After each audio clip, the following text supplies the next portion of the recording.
Hello everyone, and welcome to another midweek video message update. As always, I trust this inquiry finds you safe, healthy, and well. Well, a particular news headline grabbed my attention here just the other day, making for what I consider to be a good topic for our conversation this week. Turns out that Oakland University recently notified 5,500 students that they had won. Each of them had won $48,000 scholarships to pay for fees and tuitions associated with attending the university. No sooner had they sent out the notice of the award that they had to send another notice to the same students saying that the whole thing was a mistake. Something similar happened at Central Michigan University in Mount Pleasant just earlier this month. Several hundred students had been awarded or had been notified that they had won prestigious Centralis scholarships, which admitted them to an honors program, including free tuition, free fees, free room and board, and a $5,000 stipend for studying overseas. No sooner had they been notified of their award than the university had to send out more communication saying that that offer, that prize, that reward would have to be rescinded. Such a development caused me to think about baptism for us.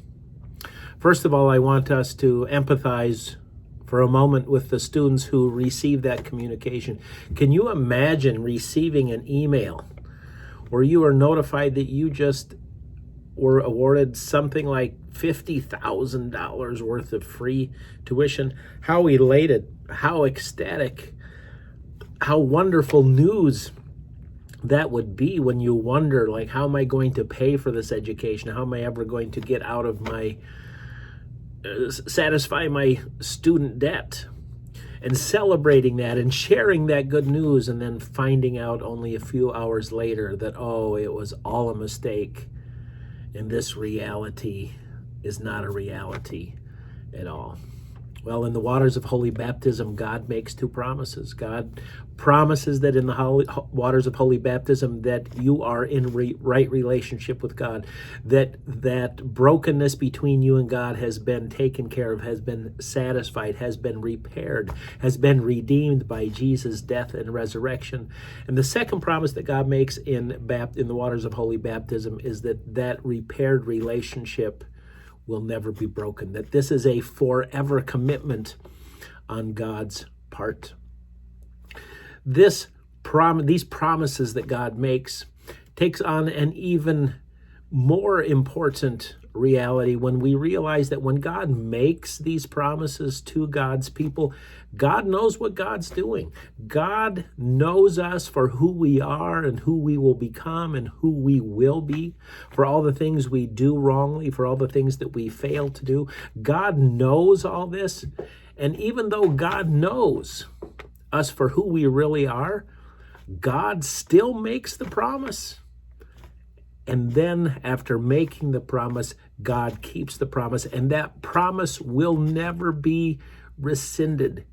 That promise will never be broken. God will never change God's mind because God knows what God is getting into in the beginning, and God promises to accept you, to embrace you, to love you, and to be with you and give you holy purpose in God's eternal kingdom forever, a reality that will forever stand.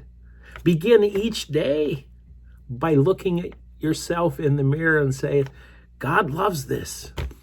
God loves me no matter what happens, no matter what I do and what I don't do. God loves me. With that foundation, with that reality, with that hope, we are empowered to face everything and anything that comes our way. And not only that, we are encouraged and buoyed to live lives of freedom and to serve and to help each other. What a great way to start your day. God loves you, and God loves all people through you. A promise that cannot, will not